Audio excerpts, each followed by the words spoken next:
Hey, it's me again. And I've decided to re-record the Hormone podcast. Why? Because the first episode had too much science and not enough fucks. My purpose is to make science simple. And if I'm not doing that, then I'm moving away from my why. I'm still going to make the other one available on YouTube, but for the moment, let's focus on this one because it's way more fun. Of course, I have to talk a little science, as what would be our knowledge without it? One big freaking hot mess. That's what it would be. Actually, come to think of it, isn't that what it already is? So let's talk about that big freaking hot mess. That hot mess that is hormones. So, Lady Gardens, this is the hormone summary. Lesson 102 in Lady Garden Horticulture. Freaking hormones, HRT, dementia, cardiovascular disease, metabolic disease, bone loss, osteoporosis, perimenopausal psychosis. You are welcome. Welcome to the Hormone Power Session. Let's upskill. We are going to be touching on cells. I know, freaking biology, it'll be quick. You'll understand why. We are going to learn about what the F hormones are, why they are important, perimenopause and menopause, and that freaking crazy ride, and the diseases that come to light when we go through it. HRT and why the F it isn't a bad thing, and we'll wrap it up with a rant about the broken medical system, especially when it comes to perimenopausal women. And it's a Saturday. Currently, my husband and children literally feel they've lost me to my vagina and hormones. So get a cup of tea ready, strap on in for the hormonal power session. If you are entering the peri party of midlife or have passed it, congratulations. Your chances of dementia, cardiovascular disease, metabolic disease, bone loss, osteoporosis, perimenopausal psychosis have increased. Excellent. And this isn't just because we're aging. Why? Let's start with our cells. I know you didn't sign up for a freaking cell biology class, so I'll be quick. Foundations, ladies. Foundations. Cells are everything in our body. Our bodies are cells. There you go. Got that? I told you I'd be quick. What powers cells? The mitochondria. What does the mitochondria do? Essentially, it turns food into energy to power our cells. What do the mitochondria need? Hormones. Every organ in our body has receptors for estrogen. Let that sink in, especially when you are facing having little to none for the rest of your life. Am I scaring you yet? So the loss of estrogen may be turning our cells against us, and this is only the 1-minute opener. I know. What the F is to come, ladies? Perimenopause. That's what's to come. And this can last 10 to 15 years. And then you go through menopause, which is just defined as 1 day, 12 months after your last period. And then you're post-menopause. And these symptoms again can last 10 to 15 years. So for about a third of our lives, we can feel really freaking messed up. And yet this period of a woman's life has been under-researched, under-acknowledged, underfunded, and very much misunderstood. So in a nutshell, we have 30 to 40 years of no real understanding of what the heck is going on with our bodies. We just wing it from, say, 11 to 12. And then we have another 10 to 15 years of manic hormones, feelings of despair as we lose our monthly friends, the friend we didn't want in the first place, but now we don't want to lose. And then we've got another 10 to 15 years after that, post-menopause. So why do we lose estrogen? And what the F is estrogen? So there are 3 types of estrogen: estradiol, estriol, and we've got estro. Just to confuse us even more, estradiol is the superstar of estrogen. Estradiol is the primary form of estrogen made by our ovaries in our reproductive prime. These hormones are chemically identical to the ones your body makes. Think of it as the Beyonce. No, actually, it's the Taylor of hormones. When people are talking about estrogen, they are generally talking about estradiol. And why do we lose it? It's produced in the ovaries, and when those ovaries run out, our estradiol fucks off, leaving us literally a big, hot freaking mess. Next, we have estriol. This one is the pregnancy superstar. Estriol is mainly made by the placenta during pregnancy. I'm guessing you're not making any of that now. And we've got estrone. Freaking estrone. It could be the reason we are growing muffin tops, ladies. When your ovaries start cutting back on the estriol production, the adrenal glands decide to freaking get involved. They release a substance that your fat tissue turns into estrone, and it becomes the most prominent form of estrogen after menopause. It helps with some bone maintenance and tissue repair, but it is no estradiol. And now this is where things get interesting. There is some chatter that the increased visceral fat that we get, which is around our belly generally, could be linked to this very process. The theory is that your adrenal glands release more of the substance for your fat to turn into estrone, which begs the question, are we really freaking growing muffin top just to make sure we have enough estrone in our system? And then we've got progesterone. It's a hormone produced by the ovaries that helps regulate the menstrual cycle and plays a crucial role in preparing the body for pregnancy. It works in tandem with estrogen to maintain a balance in the reproductive system. When it starts to decline, our chances of endometrial hyperplasia increase and our uterine lining may thicken, which may lead to serious issues like endometrial cancer. As progesterone's there not keeping estrogen in check. So basically, progesterone's job is to keep estrogen from going on a rampage. It's like estrogen's bestie. They work together to keep everything running smoothly in the reproductive system. And then there is testosterone. Wait, isn't that a man's hormone? No, turns out we need it too. Testosterone's got your back when it comes to energy, libido, muscle mass, and bone density.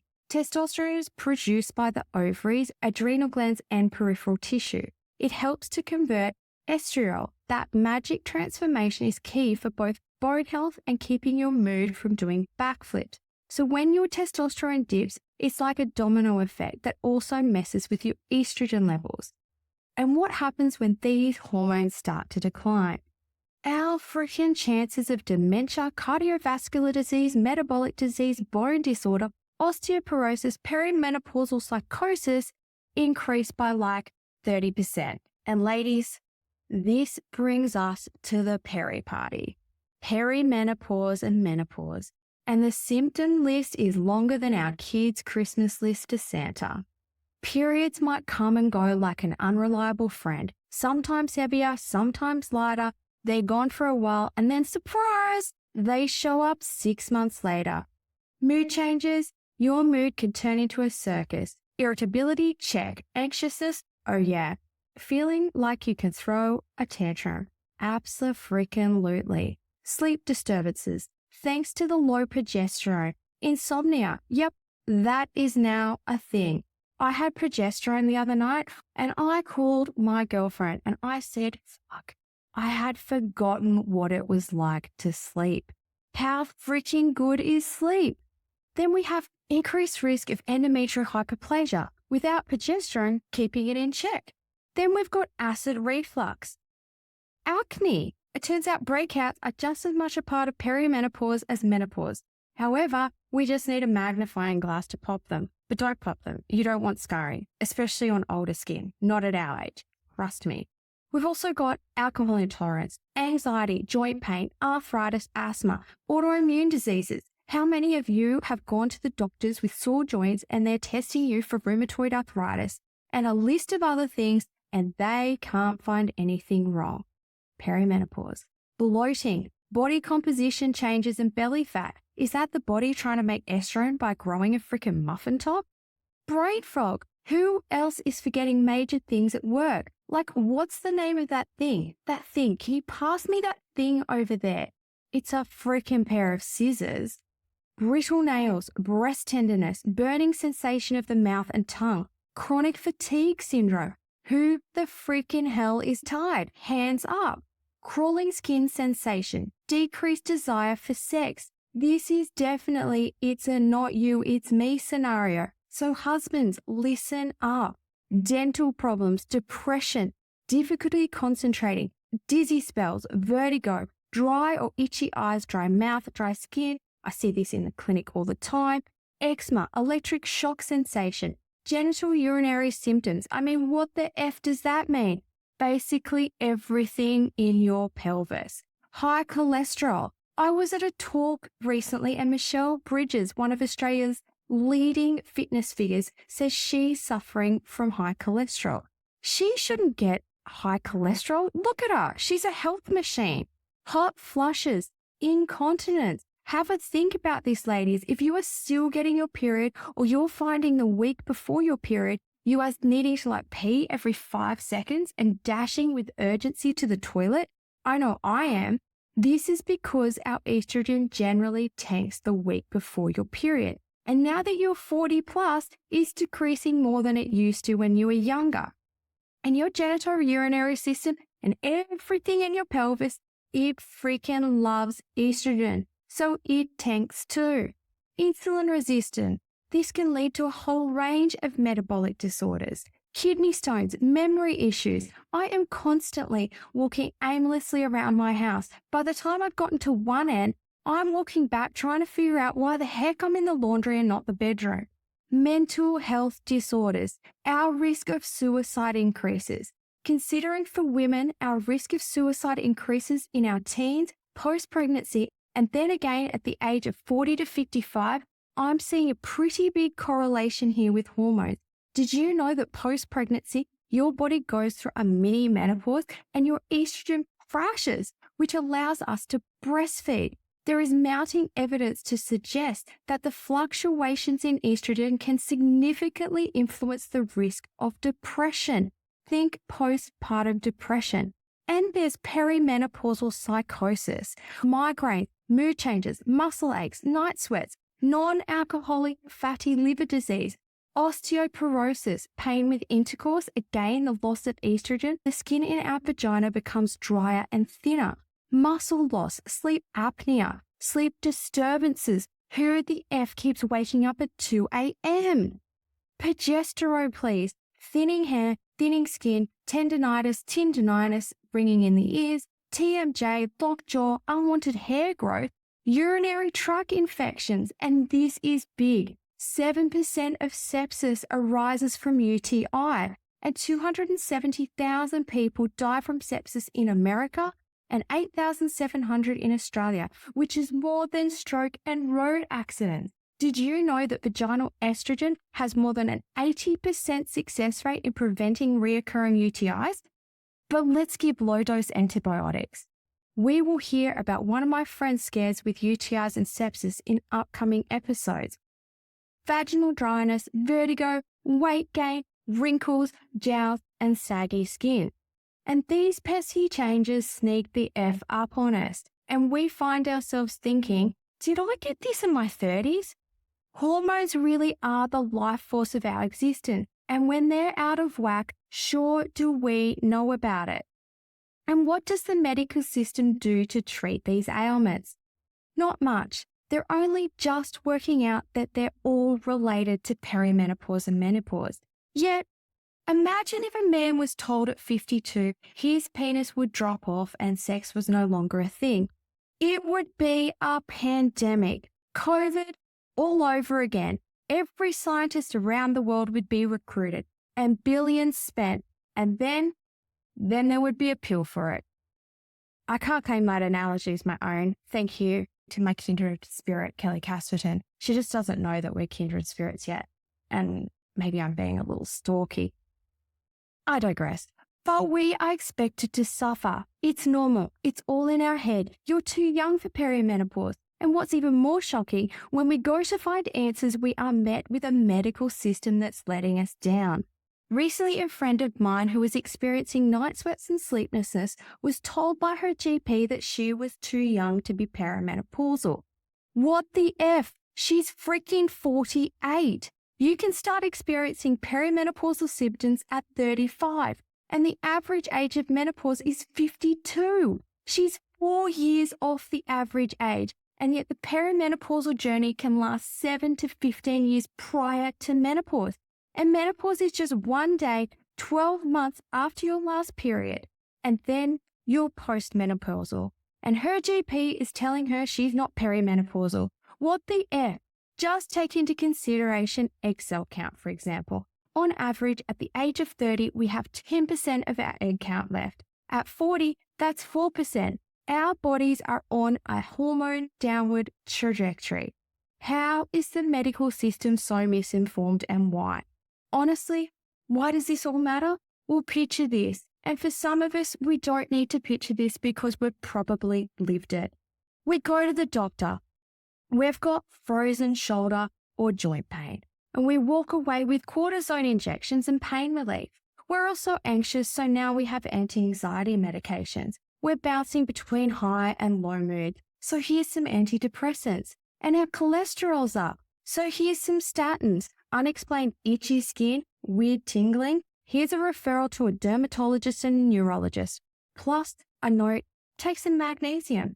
And for the heart palpitations, here's a referral to a cardiologist. So we've gone to the doctor for frozen shoulder or sore joints, and we're walking away with cortisone injections, 3 scripts of medications, 3 referrals to a specialist, and a suggestion for supplements. But what about all the doctors that are alleging supplements don't work? It's a shitstorm, and we can't remember what the doctor said because our brains are now mush, as we've convinced ourselves we have early fucking onset Alzheimer's. And let's explore that. Estrogen plays a crucial role in brain health. It's neuroprotective, meaning it keeps your brain sharp. Estrogen helps to support brain plasticity, boosts memory, and helps fight off inflammation. But when estrogen drops, we might notice our brain function starts to check the F out. Poof! Suddenly, we're not remembering where we parked the freaking car.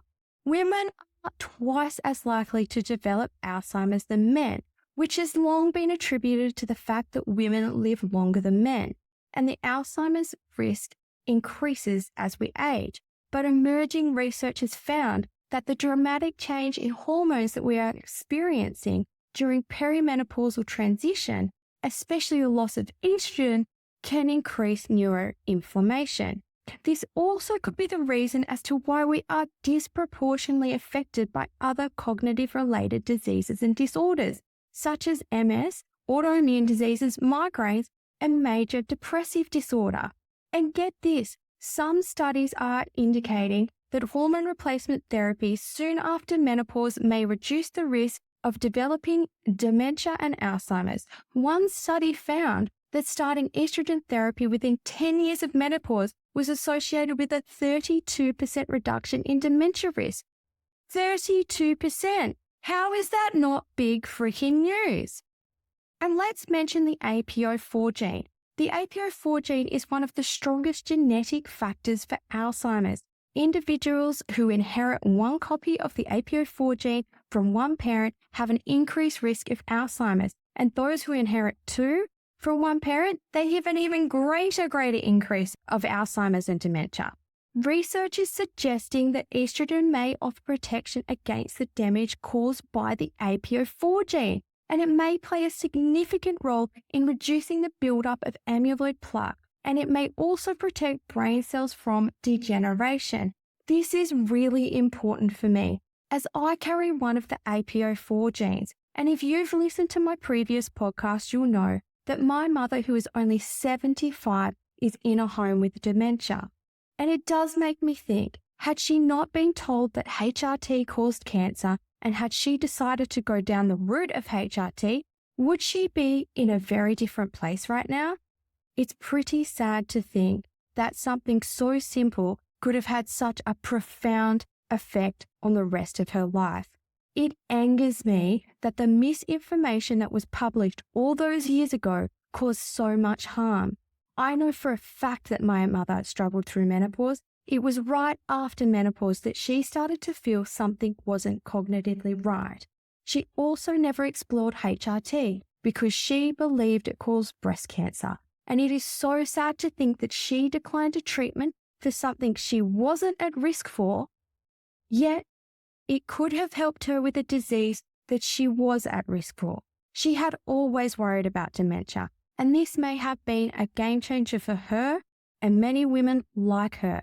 Losing a parent is heartbreaking. Losing a parent to dementia, it's freaking soul destroying. If I can avoid my children and my husband going through what I'm going through, what my family is going through, what my father is going through, I would do anything in my power to make this happen.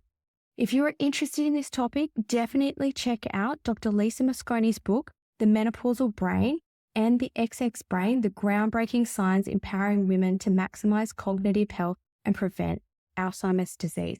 Or listen to one of the many podcasts she's been featured on. And stay tuned. My goal is to definitely interview her here. But wait, doesn't HRT cause breast cancer? Let's touch on that quickly, as that study made headlines, but the news above hasn't? No, this is taken from the book, The New Menopause. In 2002, the media went wild as news broke that HRT could cause breast cancer. The study was stopped and women all over the world were denied their hormones. But for what? The study is fraught with misinterpretation. It reported that the increase of breast cancer for women taking HRT was 25%. But how did they rise to these findings? In the study, the risk of someone developing cancer in the placebo group, the people not receiving HRT, was 4 in 1,000, whereas the risk in the group receiving progesterone and estrogen rose to 5 in 1,000. This was calculated as a relative risk increase of 25%, so from 4 in 1,000 to 5 in 1,000. However, the absolute risk of developing cancer was actually only an increase of 0.08%. There are a whole lot of other crazy issues with this study, but it doesn't really seem as scary now, does it? If you want to read up or listen more, I'll provide links in the show notes. Also, on a side note, since this study in 2002, 23 years ago, medicine has come a long way and the delivery mechanisms have changed for hormones. Think transepidermal, estrogen applied to the skin. And there's also been the introduction of bioidentical hormones. These hormones are chemically identical to the ones your body makes. And this has been a game changer in the field. It's not the same hormone or delivery route that was studied in the WHI study. In fact, it's even better now. And then the second crazy disease we are now in the firing line for is cardiovascular disease, and our risk of developing this disease increases at around the age of 55, right at the timing of menopause. And that is no coincidence. Menopause comes in like a freaking wrecking ball, raising cholesterol, LDL, and triglycerides, which are basically the VIP pass to heart disease. When progesterone takes its leave, blood vessels tighten up. The liver, confused and stressed from menopause and perimenopause, start overproducing clotting protein, and all of a sudden, we're at high risk for clots. And the endothelial cell lining of our blood vessels produce less of the hormone that helps your vascular system relax and allow for blood flow. Now, if you went through perimenopause before the age of 45, congratulations. You're now at a higher risk of heart disease, and even more fun, if you've had a surgical menopause or suffered through hot flushes and night sweats that make us feel like a walking lava lamp, our risk is even greater. And here's the kicker. Coronary artery disease doesn't throw a party until it's too late. There aren't any really obvious signs until something big happens, like a rupture or a blockage that's severe enough to block blood flow. And there isn't really any screening for it either. One of the better tests is the coronary calcium score, which is a CT scan that looks at the level of calcium buildup in our arteries, and it can help reveal the presence of coronary artery disease. And furthermore, because they never bothered testing medications on women before 1993, shocking, right? Statins, those trusty cholesterol medications that lower our cholesterol levels and reduce the risk of cardiovascular events like heart attack and stroke, don't exactly have the same life-saving superpowers in women as they do men.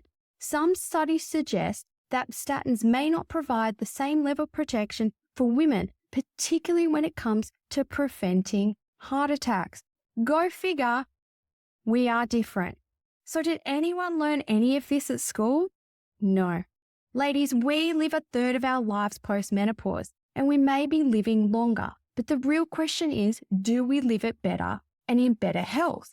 Go to any nursing home and you'll notice that the ratio of women to men is often higher. We are living longer, but without the benefits of estrogen, progesterone, testosterone, we aren't necessarily living better. And many of the women in nursing homes are suffering from this.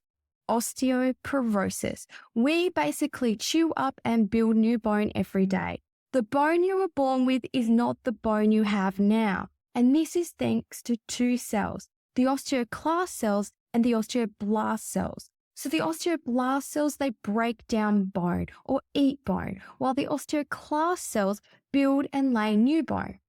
When we are growing, the osteoclast cells, the builders, are more prolific. They're producing more bone than the osteoblast cells are breaking down. But once we stop growing, these two cells generally work in unison until perimenopause. To put it simply, estrogen acts as a regulator for the osteoblast cells. These are the ones that eat our bone. So when estrogen starts to decline or is no longer present, those osteoblast cells, they start having an eating party. And the osteoclast cells, they can't keep up. This is why we are told at 40 to lift weights and jump. Yes, jump up and down to stimulate the production of the osteoclast cells, the builder cells. But you have to lift heavy and not to exhaustion. 4 sets, 4 reps, 3 to 4 times a week. It's paramount to maintain our strength and bone density. And go and get a bone density scan, a DEXA scan. It's crazy that women are typically encouraged to have bone density scans at around the age of 65. By that point, most of us, unless we're on HRT, have been living with little to no estrogen for 15 years. What the F? Finding out early is paramount for early intervention. You can help to change, alleviate, and even stop osteoporosis. And get this, 50% of women over the age of 65 will have bone fractures before they die.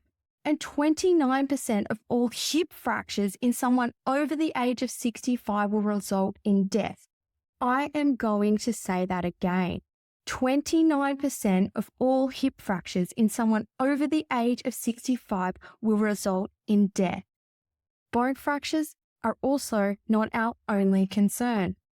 Musculoskeletal syndrome of menopause will affect 85% of us, 85%. This includes muscular pain, joint pain, stiffness, increased ligament and tendon issues, bursitis, tendonitis, decreased muscle mass, and frozen shoulder. This is due to the inflammation that occurs when we don't have enough estrogen. Bone and muscle also helps to regulate insulin levels. And ladies, we are from the generation where the goal to be skinny. We were taught not to eat enough protein. And if we don't eat enough calories or burn too many calories without replacing them, yep, you guessed it, this will have a significant effect on bone density. Food for thought. And furthermore, we lose 20% of our bone density when we are breastfeeding. So make sure you're eating enough to replenish it if you are breastfeeding.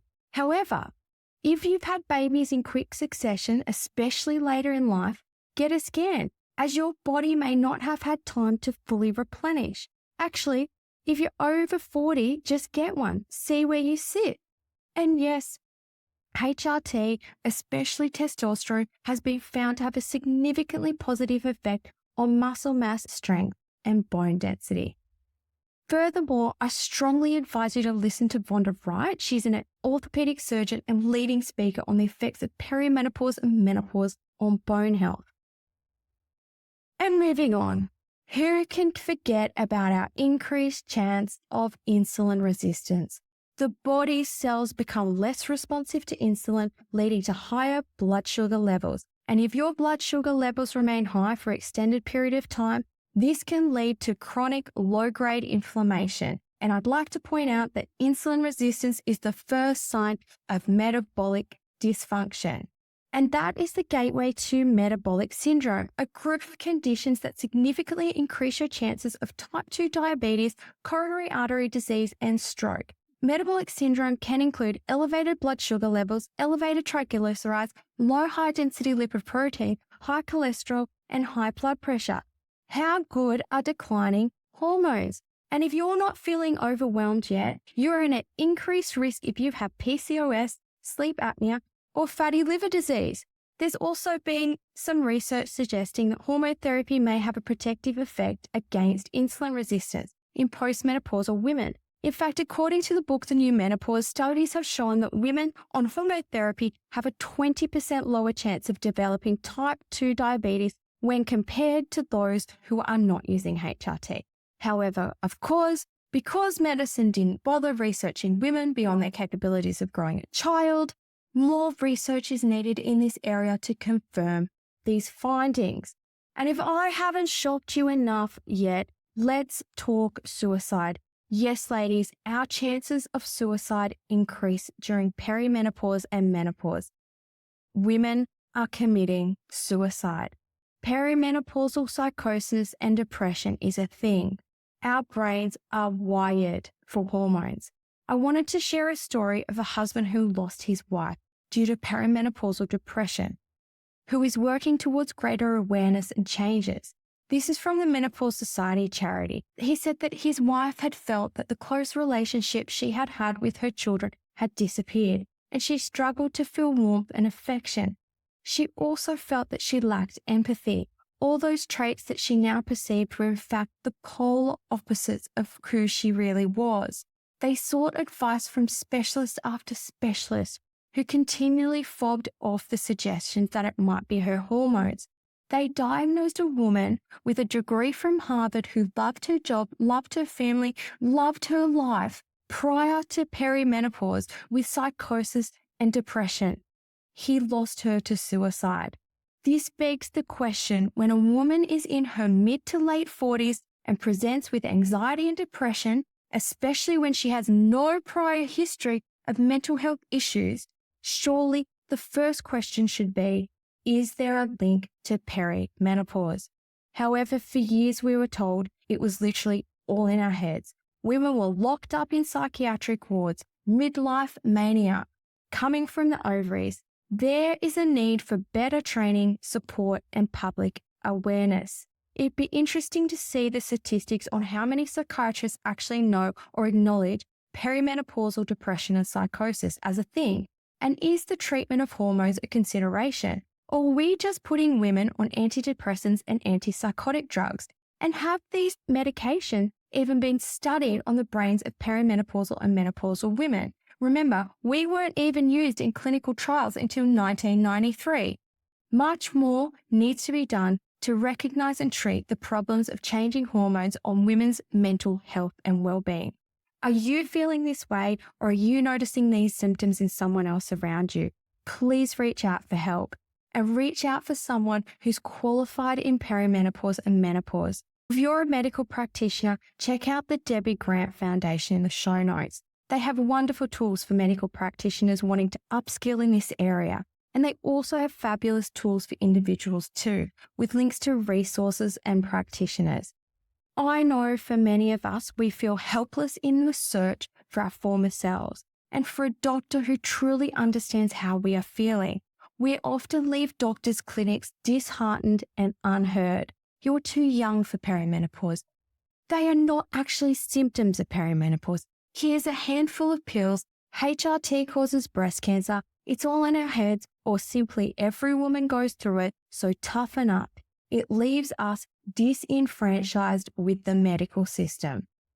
So I figure after this episode, local doctors are going to be influx with informed women wanting answers. Good, because doctors need to be informed. And if they don't want to upskill in the area of treating women over the age of 35 and their health, they should be referring us to someone who does. And what's the take home here? Now that I've convinced all of us that we're in first stage cognitive decline, our heart palpitations, a cardiovascular disease, we're thirsty because we have a metabolic disorder, and we're going to have shonky bones because we can't jump to make them strong again because our pelvises are betraying us. I hope that we now know that perimenopause is not just hot flushes and night sweats, and now know that we must prioritize the prevention of osteoporosis, coronary artery disease, insulin resistance, pre-diabetes, neuroinflammation, visceral fat, loss of muscle, and perimenopausal depression and psychosis is a thing. And there can be some benefit from HRT. Whether you decide to go down HRT or another route, it's important that we are all informed with the relevant and up-to-date information so that we are equipped to make our own health decisions based on our individual risk versus benefit. And without saying, there needs to be more research on perimenopause and menopause. Get loud. Why? Because our longevity depends on it.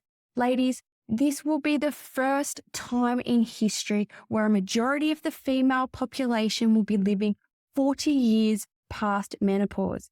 Women undervalue themselves. Don't believe for the next 40 years after menopause, you'll just be dying. The brain is rewiring itself. It no longer needs the energy required for reproduction. Yippee! Let's utilize this opportunity. There are some sensational stories about women creating empires, running marathons. This time is for you, but let's do it armed in good health. Until next time, my beautiful vaginas, wash those lady gardens because they are worth it. And if you want any further information on the topics raised, please check out the links in the show notes. And one last thing I forgot to tell you, the later you go through menopause, the longer you are predicted to live. And why is this? Because you have estrogen for longer. You're welcome. Let's not forget the legals. Please note that this podcast is for entertainment purposes and informational purposes only. The content shared is not intended as medical advice, diagnosis, or treatment. Always consult a qualified healthcare provider for any medical concerns or before making any health-related decisions. The views and opinions expressed on this podcast are those of the host and guests, and it does not represent those of any medical organization or institution. Coming to you from Pussy HQ. Pussy, pussy, pussy, vagina, vagina, vagina. I didn't say it enough through the whole podcast and can't wait to speak vaginas next week. Bye.